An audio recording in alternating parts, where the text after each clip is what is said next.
Adonais by Percy Shelley, 1821. I weep for Adonais, he is dead. O weep for Adonais, though our tears thaw not the frost which binds so dear a head. And thou, sad hour, selected from all years to mourn our loss, rouse thy obscure compeers, and teach them thine own sorrow. Say, with me died Adonais, till the future dares forget his past. His fate and fame shall be an echo and a light unto eternity. Where wert thou, mighty mother, when he lay, when thy son lay, pierced by the shaft which flies in darkness? Where was lorn Urania when Adonais died? With veiled eyes, mid listening echoes, in her paradise, she sate, while one, with soft enamoured breath, rekindled all the fading melodies, with which, like flowers that mock the corse beneath, he had adorned and hid the coming bulk of death. O weep for Adonais, he is dead. Wake, melancholy mother, wake and weep. Yet wherefore? Quench within their burning bed thy fiery tears, and let thy loud heart keep like his a mute and uncomplaining sleep. For he is gone, where all things wise and fair descend. Oh, dream not that the amorous deep will yet restore him to the vital air. Death feeds on his mute voice, and laughs at our despair. Most musical of mourners, weep again, lament anew Urania, he died, who was the sire of an immortal strain, blind, old, and lonely, when his country's pride, the priest, the slave, and the liberty-side, trampled and mocked with many a loathed rite of lust and blood, he went unterrified into the gulf of death. But his clear sprite yet reigns o'er earth, the third among the sons of light. Most musical of mourners, weep anew.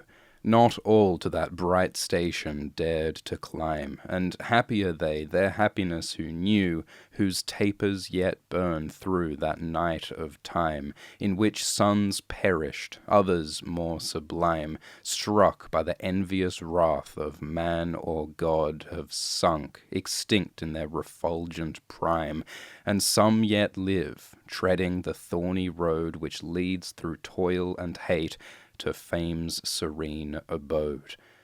But now thy youngest, dearest one has perished, the nursling of thy widowhood, who grew like a pale flower by some sad maiden cherished, and fed with true love tears instead of dew.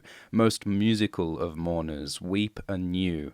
Thy extreme hope, the loveliest and the last, the bloom whose petals nipped before they blew, died on the promise of the fruit is waste. The broken lily lies, the storm is overpast. To that high capital, where kingly death keeps his pale court in beauty and decay, he came, and bought, with price of purest breath, a grave among the eternal. Come away. Haste, while the vault of blue Italian day is yet his fitting charnel roof, while still he lies, as if in dewy sleep he lay. Awake him not, surely he takes his fill of deep and liquid rest, forgetful of all ill. He will awake no more, oh, never more. Within the twilight chamber spreads apace the shadow of white death, and at the door invisible corruption waits to trace his extreme way to her dim dwelling place. The eternal hunger sits, but pity and awe soothe her pale rage, nor dares she to deface so fair a prey till darkness and the law of change shall o'er his sleep the mortal curtain draw. O weep for Adonais, the quick dreams, the passion-winged ministers of thought who were his flocks, whom near the living streams of his young spirit he fed, and whom he taught the love which was its music. Wander not, wander no more, from kindling brain to brain, but droop there, whence they sprung, and mourn their lot, round the cold heart, where, after their sweet pain, they ne'er will gather strength, or find a home again. And one with trembling hands clasps his cold head, and fans him with her moonlit wings, and cries, Our love, our hope, our sorrow is not dead. See, on the silken fringe of his faint eyes, like dew upon a sleeping flower, there lies a tear some dream has loosened from his brain. Lost angel of a ruined paradise, she knew not 'twas her own, as with no stain she faded, like a cloud which had outwept its rain. One from a lucid urn of starry dew washed his light limbs as if embalming them. Another clipped her profuse locks and threw the wreath upon him like an anadem, which frozen tears instead of pearls begem. Another in her wilful grief would break her bow and winged reeds, as if to stem a greater loss with one which was more weak, and dull the barbed fire against his frozen cheek. Another splendor on his mouth alit, that mouth whence it was wont to draw the breath, which gave it strength to pierce the guarded wit, and pass into the panting heart beneath with lightning and with music. The damp death quenched its caress upon his icy lips, and as a dying meteor stains a wreath of moonlight vapor, when the cold night clips, it flushed through his pale limbs and passed to its eclipse. And others came, desires and adorations, winged persuasions and veiled destinies, splendors and glooms and glimmering incarnations of hopes and fears and twilight fantasies, and sorrow with a family of sighs, and pleasure blind with tears, led by the gleam of her own dying smile instead of eyes, came in slow pomp. The moving pomp might seem like pageantry of mist on an autumnal stream. All he had loved and moulded into thought, from shape and hue and odor and sweet sound, lamented Adonais. Morning sought her eastern watchtower, and her hair unbound, wet with the tears which should adorn the ground. Dimmed the aerial eyes that kindle day, afar the melancholy thunder moaned, pale ocean in unquiet slumber lay, and the wild winds flew round, sobbing in their dismay. Lost Echo sits amid the voiceless mountains, and feeds her grief with his remembered lay, and will no more reply to winds or fountains, or amorous birds perched on the young green spray, or herdsman's horn, or bell at closing day, since she can mimic not his lips, more dear than those for whose disdain she pined away into a shadow of all sounds. A drear murmur between their songs is all the woodmen hear. Grief made the young spring wild, and she threw down her kindling buds, as if she autumn were, or they dead leaves, since her delight is flown. For whom should she have waked the sullen year? To Phoebus was not Hyacinth so dear, nor to himself Narcissus, as to both thou, Adonais. One they stand and sear amid the faint companions of their youth, with dew all turned to tears, odor to sighing ruth. Thy spirit's sister, the lorn nightingale, mourns not her mate with such melodious pain, nor so the eagle, who like thee could scale heaven, and could nourish in the sun's domain Her mighty youth with mourning doth complain, soaring and screaming round her empty nest, as Albion wails for thee, the curse of Cain, light on his head, who pierced thy innocent breast, and scared the angel soul that was its earthly guest. Ah, woe is me! Winter is come and gone, but grief returns with the revolving year. The airs and streams renew their joyous tone. The ants, the bees, the swallows reappear. Fresh leaves and flowers deck the dead season's bier. The amorous birds now pair in every brake, and build their mossy homes in field and brier. And the green lizard and the golden snake, like unimprisoned flames, out of their trance awake. Through wood and stream and field and hill and ocean, a quickening life from the earth's heart has burst, as it has ever done, with change and motion, from the great morning of the world when first God dawned on chaos. In its stream immersed, the lamps of heaven flash with a softer light.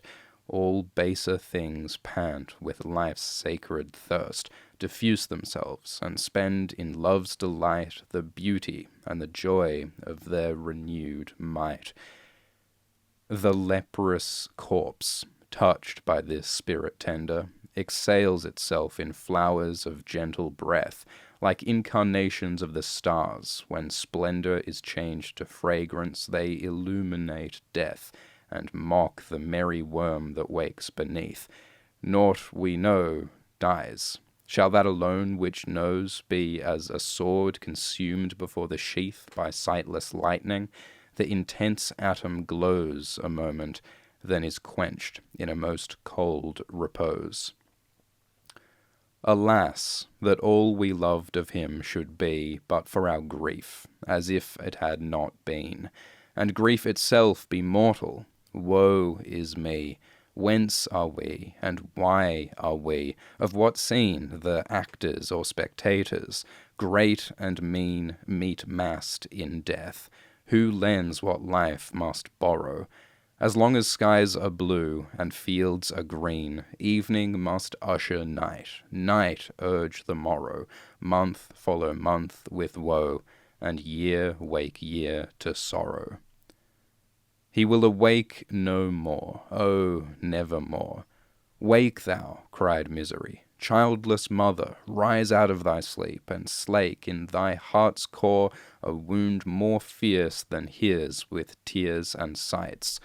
And all the dreams that watched Urania's eyes, and all the echoes whom their sister's song had held in holy silence, cried, Arise!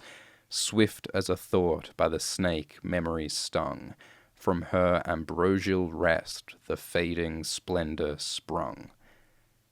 She rose like an autumnal night that springs out of the east, and follows wild and drear the golden day, which on eternal wings, even as a ghost abandoning a bier, had left the earth a corpse. Sorrow and fear, so struck, so roused, so rapt Urania, so saddened round her like an atmosphere of stormy mist, so swept her on her way, even to the mournful place where Adonais lay.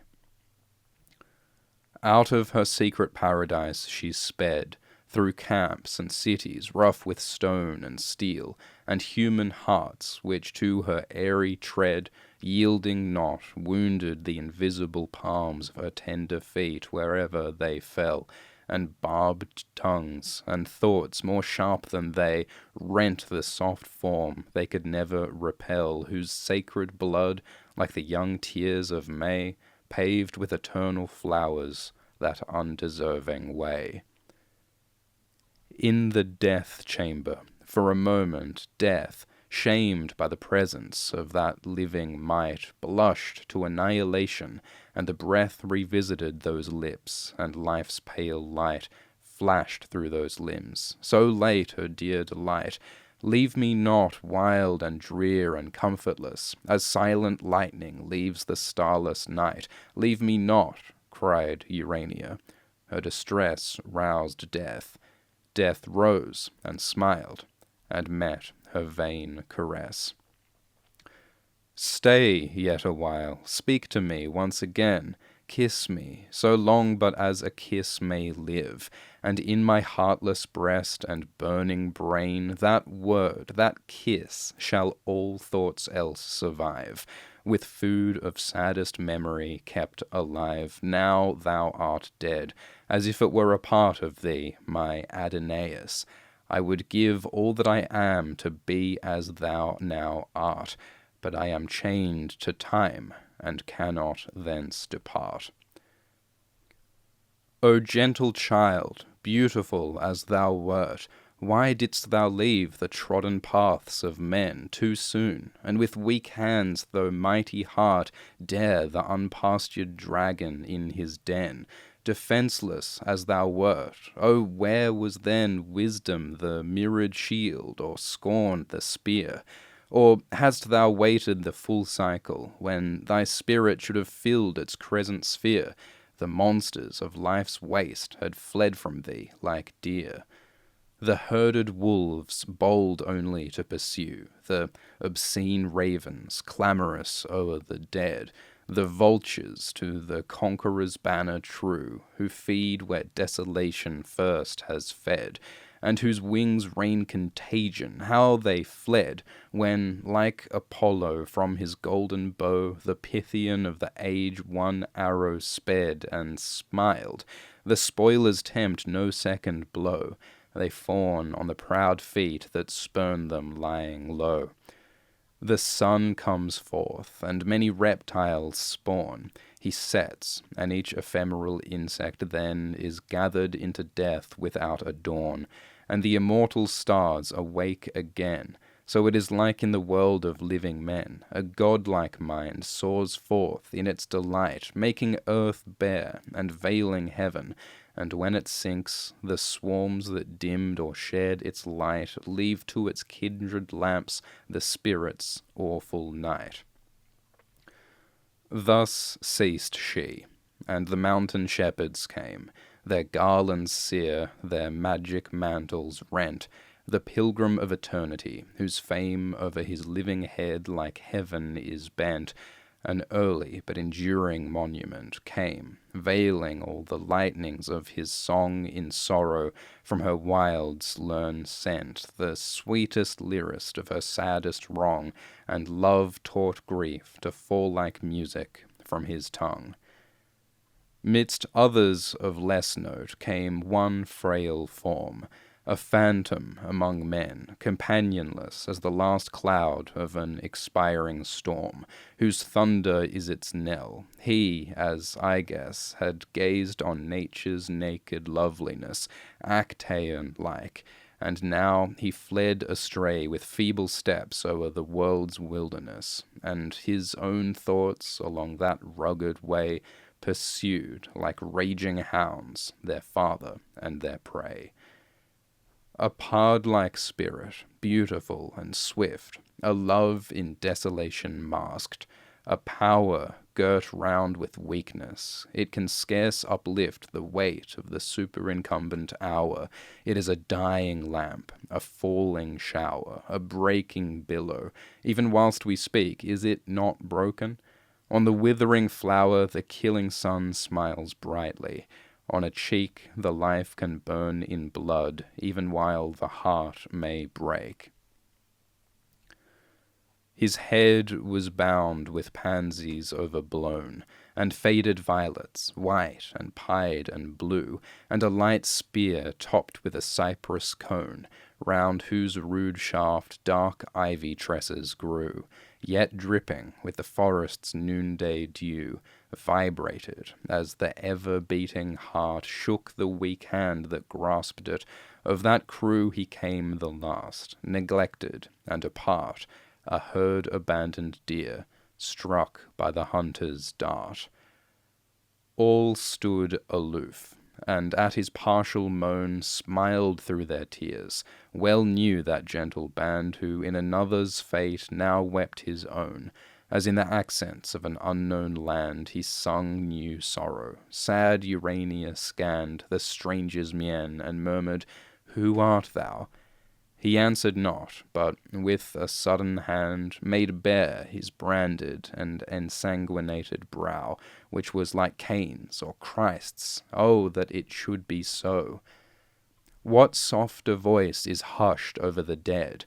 Athwart what brow is that dark mantle thrown?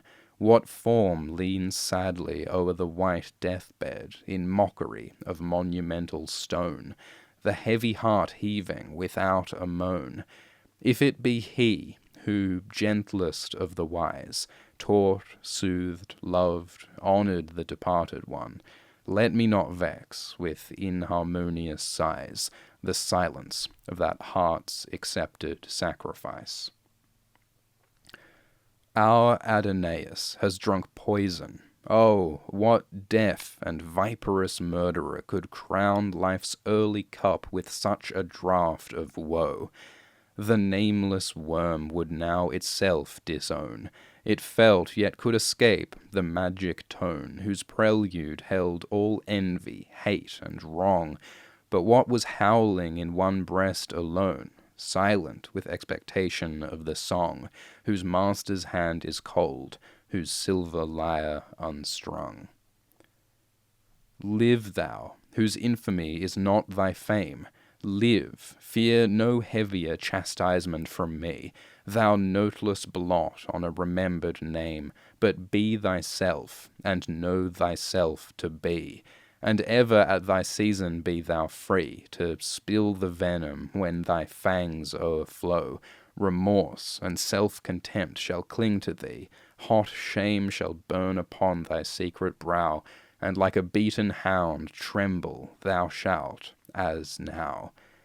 Nor let us weep that our delight is fled, far from these carrion kites that scream below. He wakes or sleeps with the enduring dead, thou canst not soar where he is sitting now.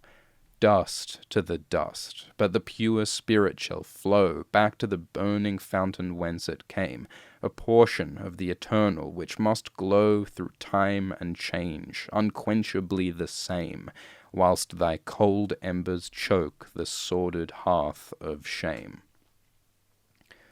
Peace, peace, he is not dead, he doth not sleep, he hath awakened from the dream of life. 'Tis we who lost in stormy visions keep, with phantoms and unprofitable strife, and in mad trance strike with our spirit's knife invulnerable nothings. We decay like corpses in a charnel. Fear and grief convulse us and consume us day by day, and cold hopes swarm like worms within our living clay. He has outsoared the shadow of our night, envy and calumny and hate and pain, and that unrest which men miscall delight, can touch him not, and torture not again. From the contagion of the world's slow stain he is secure, and now can never mourn a heart grown cold, a head grown grey in vain, nor when the spirit's self has ceased to burn, with sparkless ashes load an unlamented urn. He lives, he wakes, 'tis death is dead, not he. Mourn not for Adonais, thou young dawn, turn all thy dew to splendour, for from thee the spirit thou lamentest is not gone. Ye caverns and ye forests, cease to moan.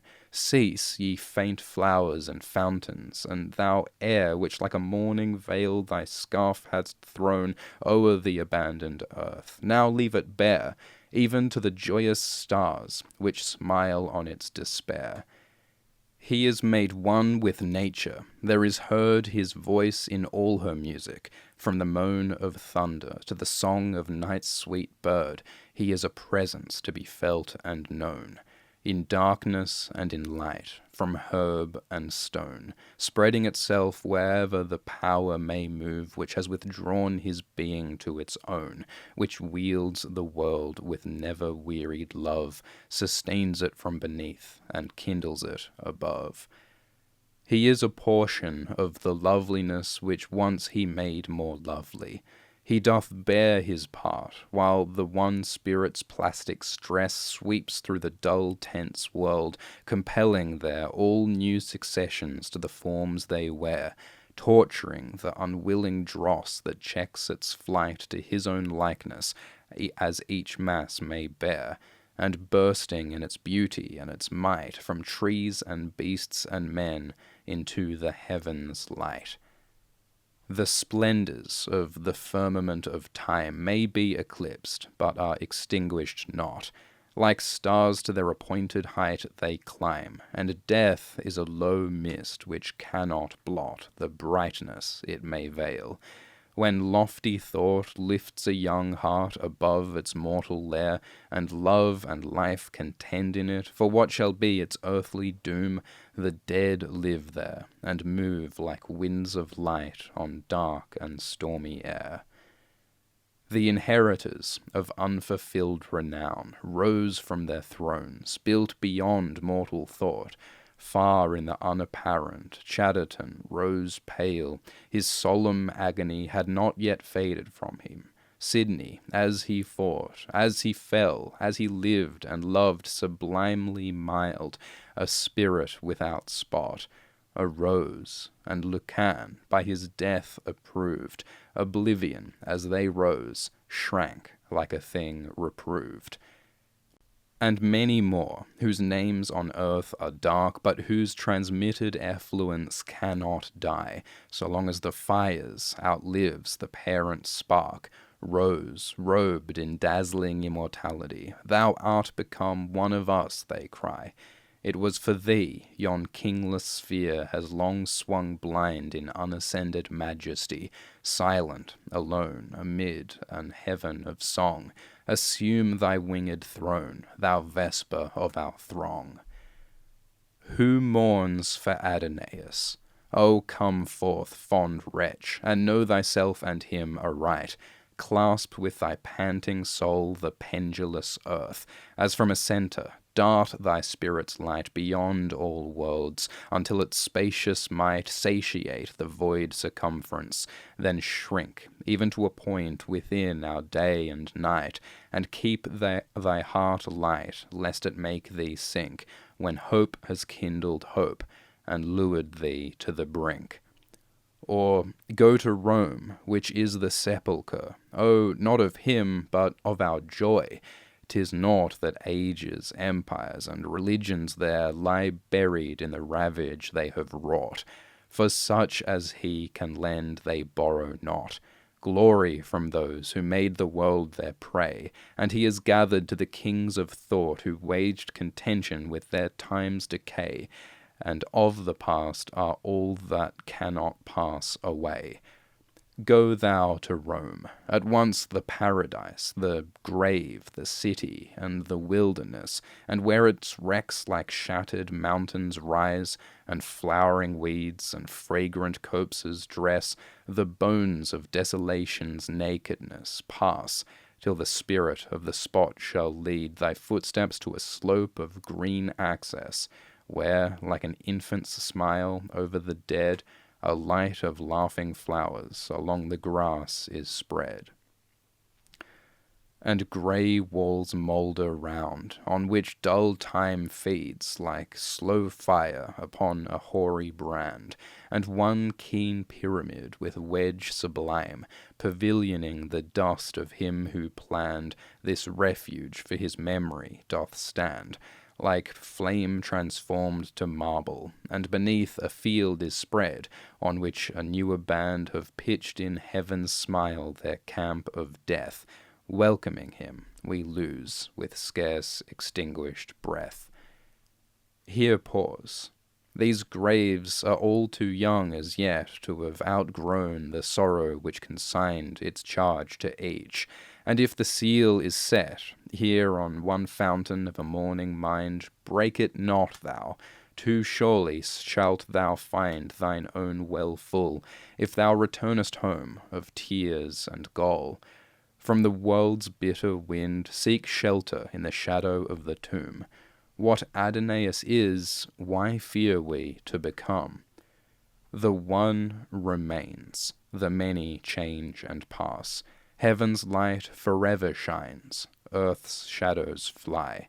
Life, like a dome of many-colored glass, stains the white radiance of eternity until death tramples it to fragments. Die, if thou wouldst be with that which thou dost seek. Follow where all is fled, Rome's azure sky. Flowers, ruins, statues, music, words are weak. The glory they transfuse with, fitting truth to speak. Why linger? Why turn back? Why shrink, my heart? Thy hopes are gone before. From all things here they have departed. Thou shouldst now depart. A light is past from the revolving year, and man and woman and what still is dear attracts to crush, repels to make thee wither. The soft sky smiles, the low wind whispers near. 'Tis Adonais calls, O hasten thither. No more let life divide what death can join together. That light whose smile kindles the universe, that beauty in which all things work and move, that benediction which the eclipsing curse of birth can quench not, that sustaining love which through the web of being blindly wove by man and beast and earth and air and sea burns bright or dim as each the mirrors of the fire for which all thirst now beams on me, consuming the last clouds of cold mortality. The breath whose might I have invoked in song descends on me. My spirit's bark is driven far from the shore, far from the trembling throng whose sails were never to the tempest given. The massy earth and sphered skies are riven. I am borne darkly, fearfully, afar, whilst burning through the inmost veil of heaven, the soul of Adonais, like a star, beacons from the abode where the eternal are.